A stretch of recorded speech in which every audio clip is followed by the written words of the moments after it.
नमस्कार, मैं हूं संदीप चौधरी। आज सबसे बड़ा सवाल में हम बात करेंगे अर्थव्यवस्था की, और मैं लगातार सबसे बड़ा सवाल में अर्थव्यवस्था पर बात करता रहा हूं। कई लोगों ने ऐतराज़ भी जाहिर किया, लेकिन मुझे लगता है ये सबसे महत्वपूर्ण पहलू है जिस पर चर्चा लगातार करनी चाहिए। आप जानते ही हैं, हमारी विकास दर 27 तिमाही यानी कि 6.25 साल के सबसे निचले स्तर पर है, 4.7%। बेरोजगारी 45 साल के सबसे उचले स्तर पर है। अब ये बातें पुरानी हो गई हैं, और मैं क्यों कह रहा हूं कि ये पुरानी हो गई है? क्योंकि अब मंदी के साथ दंगे और कोरोना वायरस का दंश भी हमें झेलना पड़ रहा है। अब कोरोना वायरस के बारे में समझिए, दुनिया भर में ये दस्तक दे चुका है। चीन से शुरुआत हुई। चीन की जो अर्थव्यवस्था है वो दुनिया भर की अर्थव्यवस्थाओं का 5वां हिस्सा चीन के हिस्से में आता है, और हमारा अंतर्राष्ट्रीय जो ट्रेड है, जो व्यापार है, उसका 1/10वां हिस्सा यानी कि 10% हम चीन के साथ कारोबार करते हैं। तो कोरोना वायरस ऐसे ही चलता रहा और चीन में तो पैर पूरी तरीके से पसार चुका है, तो हमारी विकास दर पर 0.5%, आधे फीसदी से लेकर 1% तक का नुकसान हो सकता है। और ये मैं नहीं कह रहा हूं, देश के भूतपूर्व प्रधानमंत्री और वित्त मंत्री भी रह चुके हैं मनमोहन सिंह ने ये आंकड़ा दिया है। उन्होंने ही कहा था जब नोटबंदी की गई कि इसका असर 1.5 से 2% हमारी अर्थव्यवस्था पर पड़ेगा। सरकार ने नहीं माना, लेकिन वो बात सच साबित हुई थी। अब बात दंगों की भी करते हैं। जब दिक्कत का समय आता है तो वो अपने आप में एक अपॉर्चुनिटी भी होता है आपके लिए, लेकिन अगर दंगे होते रहे, सामाजिक ताना बाना उधड़ गया, दिल्ली में उधड़ा, देश का दिल है, देश की राजधानी है, 50 से ज्यादा लोग मारे गए, 250 से ज्यादा लोग जख्मी हो गए, शुरुआती आंकड़ा 25,000 करोड़ के नुकसान का है। ये मैं सारी फैक्चुअल बातें कर रहा हूं, और उस पर से तड़का किस बात का अब लग गया है? यस बैंक, कॉरपोरेट जगत का, प्राइवेट सेक्टर का एक बड़ा बैंक अब बिकवाली के कगार पर आ गया है। आपके अगर उसमें कितने भी पैसे क्यों ना हो, 1 महीने यानी कि अगली 3 अप्रैल तक आप सिर्फ और सिर्फ 50,000 रुपए निकाल पाएंगे। तो आपकी EMI जानी है, आपका पैसा है, आप जैसे भी इस्तेमाल करें, अब आप उस पैसे का इस्तेमाल नहीं कर पाएंगे। 28 लाख खाता धारक हैं यस बैंक के, और आम आदमी, आपकी मेरी, हम सब की क्या बात करें, भगवान भी फंस गए हैं। जगन्नाथ मंदिर के 545 करोड़ रुपए यस बैंक में जमा है, तो वहां भी कुछ नहीं हो सकता। ऐसे में आज का सबसे बड़ा सवाल, मंदी प्लस दंगा plus corona is equal to आर्थिक हाहाकार। और अर्थतंत्र का संकट काल कब तक? चर्चा में मेरे साथ बीजेपी के राष्ट्रीय प्रवक्ता और राज्यसभा सांसद भी हैं डॉक्टर सुधांशु त्रिवेदी। उन्हीं के सहयोगी एलजेपी के नेशनल वाइस प्रेसिडेंट और मुख्य प्रवक्ता AK वाजपेयी मेरे साथ हैं।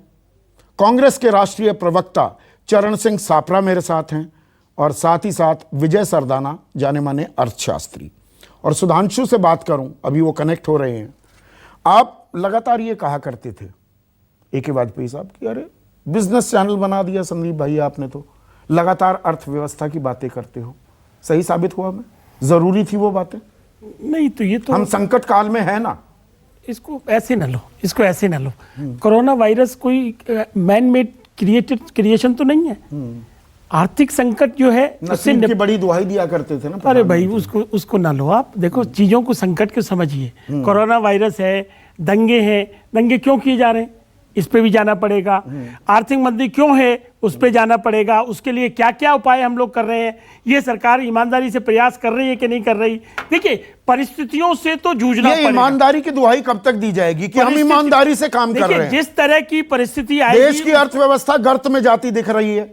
मैं कड़े शब्दों का इस्तेमाल कर रहा हूं। ये संकट काल है कि एक बात बताइए ईमानदारी ये से, संकट नहीं, काल है कि ईमानदारी नहीं? से बताइए, यस बैंक का संकट आया तो संकट है, उसको उलझा जाएगा ना, उसको सुलझाया जाएगा मामले को। सुलझाया जाएगा। जनता का पैसा जितना, आज ही फाइनेंस मिनिस्टर ने क्या कहा कि सबका पैसा एक एक रुपया सुरक्षित है। अरे बड़ा भाई, एहसान अगर- कर नहीं, दिया, नहीं, आप समझे बड़ा नहीं। एहसान कर मतलब दिया, सुरक्षित है, भाई, मेरा पैसा मैं इस्तेमाल नहीं कर देखिए, सकता। अगर प्राइवेट बैंक के मैंने अपने बेटे की पॉलिसी करा रखी है, बिल्कुल, उसके पैसे बिल्कुल, में नहीं अरे दे सकता। बिल्कुल मिलेगा, पैसा मिलेगा। कब और मिलेगा? देखिए, हम भी इंडिविजुअल जो अप्रोच करते हैं गवर्नमेंट को, ये कहेंगे कि देखिए आप अपना मैनेजमेंट जो भी करें, लेकिन जिसका पैसा है उसको विड्रॉ करने पे भी रोक क्यों होनी चाहिए? आप कहीं से भी अरेंज करिए, मैं एक टैक्सपेयर की आंकड़ा मनी है, कहीं से डाइवर्ट दूं, एक करिए, आंकड़ा दूं। कहीं से भी पी लाइए। चिदम्बरम ने यह ट्वीट किया है अभी 4 घंटे पहले। जो डेट बुक है, कितना कर्ज था यस बैंक पर, 2014 में 55,000 करोड़, 2015 में 75,000 करोड़, 2016 में 98,000 करोड़, 2017 में 1,32,000 करोड़, 2018 में 2,03,000 करोड़, 2019 में 2,41,000 करोड़। लगातार ये बताते रहे एनपीए तो कांग्रेस के टाइम में हुआ करते थे, ये एनपीए नहीं तो क्या है?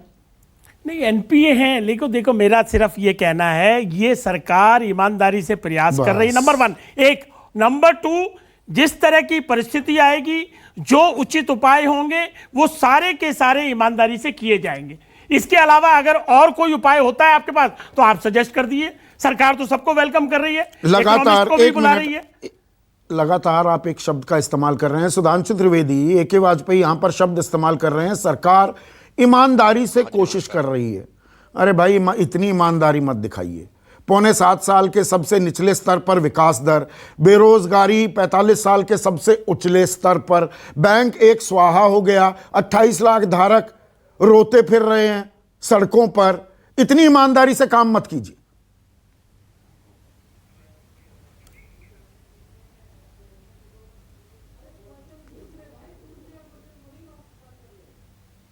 सुधांशु तक आवाज नहीं जा रही, या आप ही से मैं ये सवाल पूछता हूं विजय। देखिए संदीप जी, सवाल और परिस्थितियां दोनों गंभीर हैं, लेकिन अगर मैं, जैसे बात हुई कि इसके बेस पे हमें जाना पड़ेगा इस देश में, पहले मैं यस बैंक जो आज की डेवलपमेंट है उससे, और मैं आज से पीछे की तरफ जाता हूं, तो शायद आप क्रोनोलॉजिकली बात को समझ पाएंगे। इस देश में आज जो हमारी आर्थिक स्थिति है, जो इतने बड़े एनपीएज हैं, जो यस बैंक के साथ जो आज हुआ, ये कोई विचित्र घटना नहीं थी। 55,000 से 2,41,000 करोड़। मैं वहीं आ रहा हूं। इस देश में आज तक कॉर्पोरेट वर्ल्ड में हमने कॉर्पोरेट गवर्नेंस पे ध्यान नहीं दिया, हमने एथिकल स्टैंडर्ड्स पे ध्यान नहीं दिया। चाहे वो कॉर्पोरेट रहा हो, कॉर्पोरेट के साथ राजनीति मिलके रही हो, दोनों ने मिलके सिस्टम को मैनिपुलेट किया और मैनिपुलेट करके अपने फायदे के लिए उठाया। आज यस बैंक की हालत ऐसी क्यों हुई? आप जितने मेजर लोन अकाउंट है आप उठा के देख लीजिए, वो लोन अकाउंट अपने आप में एनपीएस है। इसका मतलब यस बैंक ने उन लोगों को पैसे दिए जिनमें कॉर्पोरेट गवर्नेंस कॉम्प्रोमाइज थी। नहीं, वित्त मंत्री आकर कहती हैं कि आपके पैसे सुरक्षित हैं। कद्दू, मुझे ये पैसे, ऐसी सुरक्षा नहीं चाहिए भाई। संदीप जी देखिए, मेरा पैसा मुझे चाहिए। देखिए, वो सिम्टम की आप बात कर रहे हैं, उसका आंसर निकालना है। हाँ। लेकिन पहले हकीकत पे आए ताकि रास्ता निकले। पहले हम बीमारी को तो समझें, हम दवाई बाद में बात करेंगे, हम दवाई पे कैसे कूदे।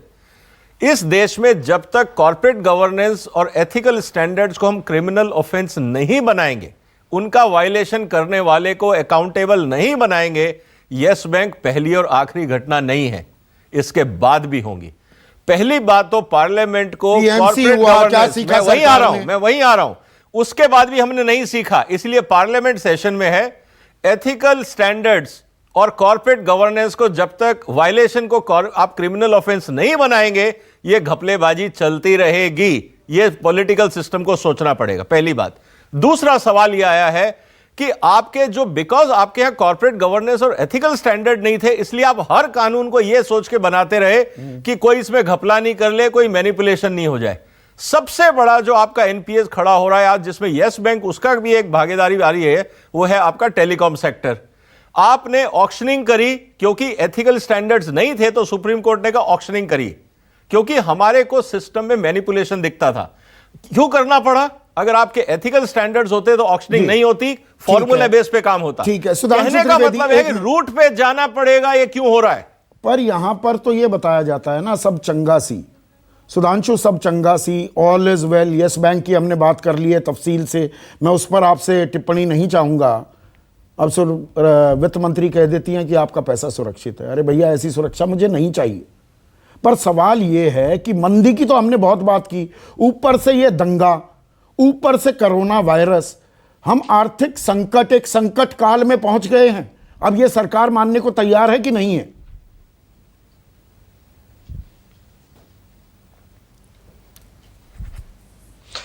देखिए, पहली बात तो यह थी कि आर्थिक संकट पूरे विश्व में इस समय पहले से ही चल रहा था।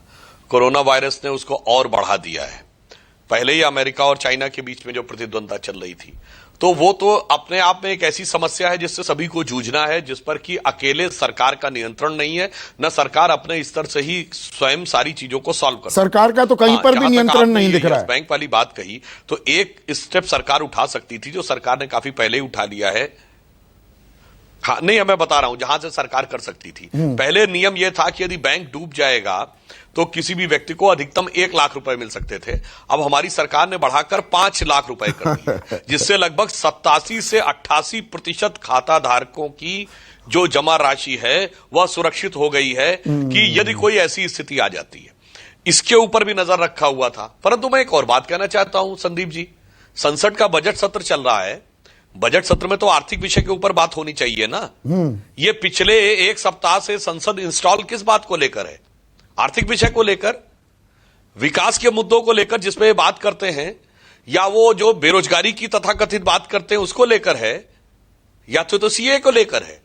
राष्ट्रपति का अभिभाषण हुआ था तो सब लोग काली पट्टी बांध के जो हमारी अर्थव्यवस्था पर असर डाल रहा है, हमारी गरिमा पर जो बट्टा लगा रहा है, उस पर प्रधानमंत्री कुछ नहीं बोलते। कोरोना वायरस को लेकर सरकार खुलकर कुछ नहीं बोलती। उसको लेकर संसद के हमारे विपक्ष के सांसद कितने गंभीर हैं? सरकार में सवाल से पूछ रहा हूं।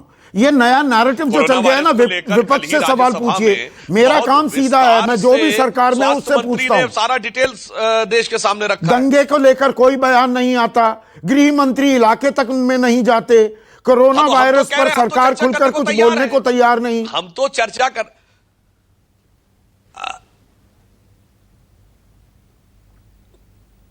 कोरोना वायरस पर स्वास्थ्य मंत्री विस्तार से सारा का सारा डिटेल दे चुके। अब रही बात इस पे चर्चा पे, तो यही तो हम कह रहे हैं संदीप जी, हम तो चर्चा को तैयार हैं। बजट सत्र में तो एक एक आर्थिक विषय पे चर्चा होती है, वो चर्चा ही नहीं करना चाहते। वो केवल दिल्ली के विषय को लेकर बवाल मचाना चाहते हैं। तो अब ऐसे कैसे चल सकता है कि आप आज की तारीख में 65 पैसे रुपया कमजोर हो गया। सुधांशु त्रिवेदी 73 रुपए 99 पैसे, यानी कि 74 रुपए पर पहुंच गया। वो रुपया जिसे नरेंद्र मोदी भूतपूर्व प्रधानमंत्री मनमोहन सिंह की उम्र से जोड़ते थे, अब 74 किसकी उम्र है? चर्चा कब करेंगे? अब ये 74 किसकी उम्र है? रुपया 74 पर पहुंच गया। सोने के अलावा किसी चीज के दाम नहीं बढ़ रहे। इस विषय के ऊपर आज तक कोई प्रस्ताव क्यों नहीं लाए? बजट सत्र है, इस पे चर्चा कब करेंगे? हम वस्तुतः हर चीज का तथ्यात्मक उत्तर देने को तैयार है। समस्या क्या है? सदन में जब चर्चा होगी तो फैक्ट्स पे होगी, वहां पे आप बाहर दाएं बाएं नहीं कर पाएंगे। बाहर बैठ के आप कुछ भी बोलते रहिए। अच्छा, मैं दाएं बाएं कर रहा हूं। चर्चा नहीं करना। पौने 7 साल में सबसे कम विकास दर, 45 साल की सबसे ऊंची बेरोजगारी दर। हम तो दिल्ली पर भी चर्चा ये दिल के बनाए हुए मेरे आंकड़े हैं। शेयर बाजार की दुहाई देते थे रविशंकर प्रसाद, वहां पर एक हफ्ते में ही 11 लाख करोड़ का नुकसान हो गया। इस हफ्ते का मिला लो तो 18 लाख करोड़ रुपए स्वाहा हो चुके। रुपया 74 पर पहुंच गया। 18 lakh crore equivalent to your budget. Sandeep ji, जब आप इस विषय को कहिए तो पूरा कहिए। सिर्फ भारत का शेयर बाजार कम हुआ है क्या? चाइना के हैंसेंग का क्या हाल है? न्यूयॉर्क के डाउ जोन्स का क्या हाल है? तो जब पूरी दुनिया की स्थिति है तो उसका पूरा विस्तृत कहिए। निश्चित रूप से सारे विश्व में समस्या है। कोरोना वायरस ने और आग में घी का काम कर दिया है, स्थिति और खराब हो गई। पर मैं कहना चाहता हूं ना, इस पे चर्चा कब करेंगे? सापरा साहब, अरे चर्चा आपको करनी है कि विपक्ष को? सापरा साहब, आप बताइए, आपके पाले में गेंद डाली जा रही है, आप चर्चा नहीं करते हैं आर्थिक मुद्दों पर। सरकार चर्चा करने को तैयार है। चर्चा करने देगा। हम तो सारे पूरे लिस्ट ऑफ बिजनेस में देख लीजिए, तमाम बजट के इश्यूज है। हाँ, चरण सिंह सापरा रिस्पॉन्ड कर रहे हैं। सुधांशु जी, हो गया आपका। देखिए पिछले 5 सालों से यही हम देख रहे हैं कि ये ब्लेम गेम खेली जा रही है, यानी उल्टा विपक्ष से सवाल पूछे जा रहे हैं जबकि सत्ताधारी पक्ष ने सभी सवालों का उत्तर देना होता है। और आज अगर ये समस्या आई है और डॉक्टर मनमोहन सिंह जी ने जो बात कही है आज कि ये देश जो है 3 बीमारियों से जूझ रहा है, 2 बीमारियां इंटरनल है और 1 बीमारी एक्सटर्नल है। कोरोना वायरस ये एक्सटर्नल बीमारी है, लेकिन बाकी की जो 2 बीमारियां हैं, जो हमारे यहां पर भेदभाव जो हुआ और जो हिंसा हुई है वो एक बीमारी, और हमारी जो सुस्त अर्थव्यवस्था है ये तो हमारी गलत नीति और गलत नीयत की वजह से हो रहा है। और फिर अगर कोई सुझाव दे रहा है तो ये सुझाव लेने के लिए भी कहां तैयार हैं। आज देश की परिस्थिति कहां पहुंचा दी। जिस बैंक फ्रॉड की आप बात कर रहे हो, आज इनके 5 साल के कार्यकाल में बैंकों के फ्रॉड 1,76,000 करोड़ तक पहुंच गए हैं, एनपीए 8 लाख करोड़ पहुंच गए। ये हमारे आंकड़े नहीं है, ये सरकारी आंकड़े हैं। और जिस तरह से यस बैंक की बात आप कर रहे थे, मुझे ये बताइए कि पीएमसी बैंक को आज 5 महीने हो गए, 16 लाख डिपॉजिटर थे और 16 लाख डिपॉजिटर आज जूझ रहे हैं, सड़कों पर नारे लगा रहे हैं। देवेंद्र फडणवीस से लेकर के निर्मला सीतारमण को मिल चुके हैं, प्रधानमंत्री को हजारों चिट्ठियां, लाखों चिट्ठियां जा चुकी हैं, मैसेज जा चुके हैं, लेकिन ये पीएमसी बैंक की समस्या पर बोल नहीं रहे हैं। यस बैंक को कम से कम इन्होंने आश्वासन दिया कि आपका पैसा सुरक्षित है।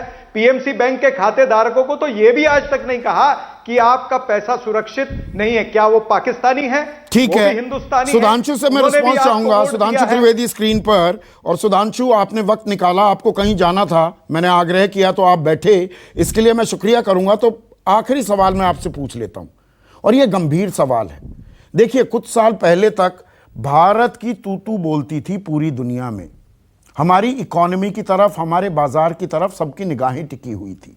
लेकिन क्या आज की तारीख में हमारी साख को, मंदी की बात भी छोड़ दीजिए, ये तो एक दिक्कत है ही, वैश्विक मंदी है, अब चलो आप मानने लगे, पहले मानते नहीं थे, लेकिन साथ ही साथ दंगों का जो दंश, जो ये दाग लगे हैं देश पर, क्या इसके चलते अंतर्राष्ट्रीय स्तर पर हमारी गरिमा पर बट्टा नहीं लगा है? जो लोग पैसा लगाने के लिए भी तैयार थे, भारतीय उद्योगपति यहां पैसा नहीं लगा रहे, अब बाहर वाले भी पैसा कैसे लगाएंगे?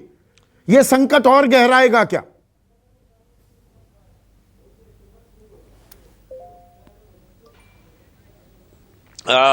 आपने बात बहुत गंभीर कही है। आज तक हम लोग लंबे समय विपक्ष में रहे, कभी ऐसा नहीं हुआ कि किसी विदेश का राष्ट्रपति भारत में हो और उस समय मुख्य विपक्षी दल का नेता कह रहा हो सड़कों पे आ जाओ और आर पार की लड़ाई लड़ो।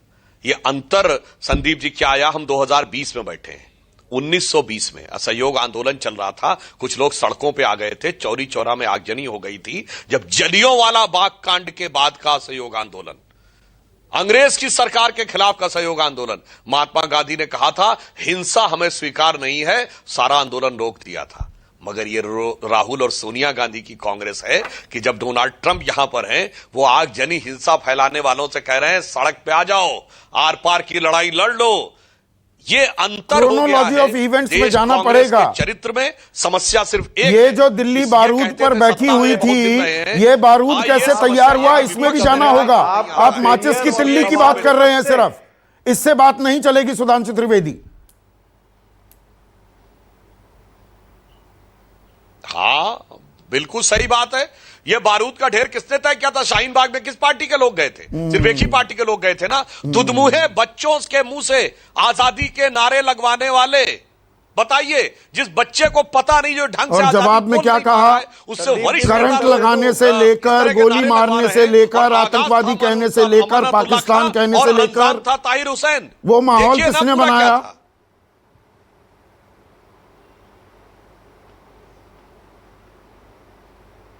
अच्छा, मैं एक और बात कहना चाहता हूं, उसके ऊपर कोर्ट में सारी हेट स्पीचेस के बारे में सुनवाई हो रही है।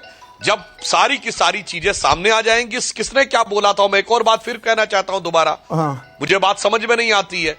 अगर यह बात कपिल मिश्रा ने कही कि 3 दिन के बाद हम आपकी नहीं सुनेंगे, तो यह कानून हाथ में लेना है, गलत है, उस पर कार्रवाई होनी चाहिए। परंतु जो सरेआम अपने घर से पेट्रोल बम फेंक रहा है, टनों टनों पत्थर तो रखे जेल में हैं, है ना, सैकड़ों बाकियों का क्या? बाकियों के खिलाफ तो एफआईआर भी नहीं हो रही, पर हम थोड़ा विषयांतर हो रहे हैं। एक मिनट, थोड़ा विषयांतर हो रहे हैं। प्रोफेसर अरुण कुमार, नहीं उसके घर, एक मिनट, प्रोफेसर अरुण कुमार, देखिए 3 समस्याएं हो गई हैं। दो विषयांतर घरेलू यह है हैं। कि सोनिया जी को भी बटाला हाउस इनकाउंटर के आरोपियों की आंखों में आंसू ठीक आते है। थे। मोहन चंद शर्मा के लिए नहीं, राहुल गांधी जी भी अंकित शर्मा के घर पे नहीं जाते हैं, थोड़ा बाकी सबके विषयांतर घर हो में गया। जाते के एक पास मिनट, में कोई प्रोफेसर बात अरुण नहीं कुमार है स्क्रीन करने पर। के लिए। प्रोफेसर अरुण कुमार, देखिए 3 समस्याएं हैं हमारे सामने, मुंह बाय खड़ी हैं।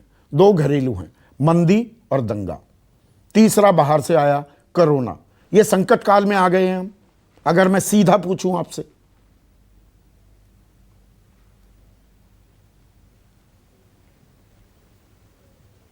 जी हाँ, संकट हमारा काफी समय से चल रहा था और इसीलिए अगर आप आरबीआई के आंकड़े देखें तो कैपेसिटी यूटिलाइजेशन हमारा 70% पे आ गया था।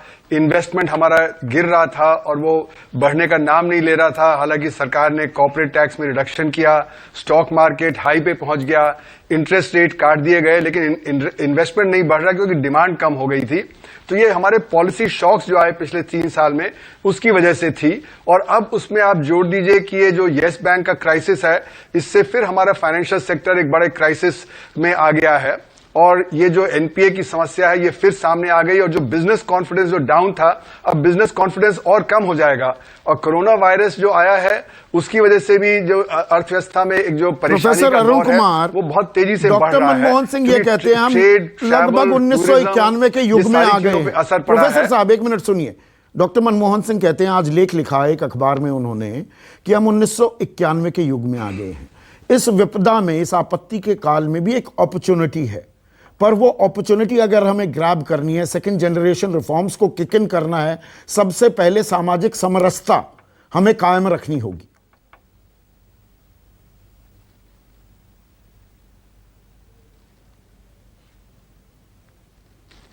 देखिए, ये बात बिल्कुल सही है कि इन्वेस्टमेंट के लिए जो सोशल सिचुएशन है उसको कंट्रोल में रखना पड़ेगा और जो पॉलिटिकल सिचुएशन है वो भी कंट्रोल में होगी, तभी जो इन्वेस्टमेंट आगे आएगा।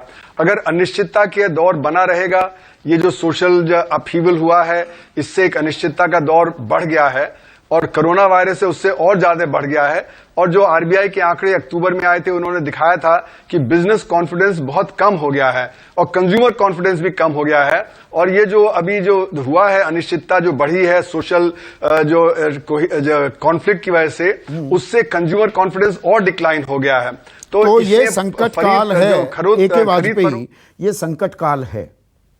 अब ऐसे में एक चीज मुझे समझाइए, मनमोहन सिंह, उन्होंने देश को संकट से उबारा 1991 में, इसको तो डिनाई नहीं किया जा सकता। उनसे राय लेने में सरकार को क्या दिक्कत हो जाती है? या पी चिदम्बरम से भी सलाह मशवरा हो जाए? आपने ईमानदारी की बात की, प्रधानमंत्री हार्डवर्क की बात करते हैं कि हार्वर्ड वालों को कुछ नहीं आता, हार्डवर्क से काम हो जाएगा। सिर्फ हार्डवर्क और ईमानदारी से काम नहीं चल रहा है, ये एक हकीकत अब सामने आ गई।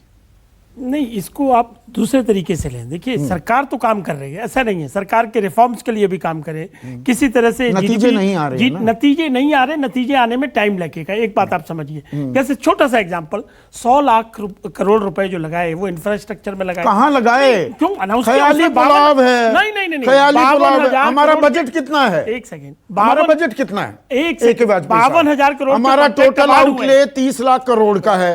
हम कह देते हैं 100 लाख करोड़ लगा देंगे। अरे 100 लाख करोड़ क्या, 5 लाख करोड़ कह दो। प्लीज संजीव, ये देखिए आंकड़े बड़े आसान हो जाते नहीं, हैं। मेरा कहना, देखिए बार बार वो बुलेट ट्रेन चलने वाली थी, वो स्मार्ट सिटीज बनने वाली थी, वो अच्छे दिन आने वाले थे, वो अच्छे दिन आ गए।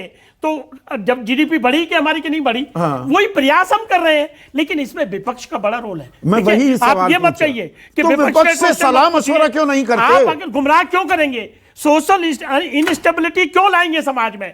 जब आप सुप्रीम कोर्ट चले गए CAA पे, तो फिर क्यों आप जिद करके बैठ जाएंगे कि हम विजय ये करेंगे? सरदाना, और दंगे के लिए हमको जिम्मेवार करोगे? विपक्ष से सलाह मशवरा होना चाहिए कि नहीं होना चाहिए? बिल्कुल होना चाहिए। देखिए, जब आप डेमोक्रेसी में कंसल्टेशन की बात करते हैं तो विपक्ष से भी हो, आपके जो एक्सपर्ट्स हैं उनसे भी हो, अगर आपको इंटरनेशनल एक्सपर्ट्स चाहिए आप उनको भी लाइए।